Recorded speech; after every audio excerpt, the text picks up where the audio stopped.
Tongi Cheragali ceramics market. Melamine, plate, mug, glass, plate, চায়ের cup এবং বাহারি রঙের প্লেট পাওয়া যায়।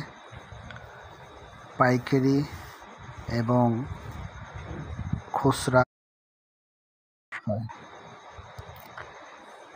সুন্দর সুন্দর প্লেট, গ্লাস, কাচের জগ এবং চায়ের কাপ, প্লেট আপনাদের পছন্দ মতো কিনতে পারবেন। তাই এখনই চলে আসুন টঙ্গী চেরাকালী সিরামিক্স মার্কেটে। আপনাদের পছন্দ মতো এখানে চামচ পাওয়া যাবে, ভাতের চামিচ, প্লাস্টিকের জগ, সকল রকমের মগ এবং মেলামাইনের প্লেট, স্টিলের মালামাল সব কিছুই পাবেন খুবই কম দামে। আজই চলে আসুন।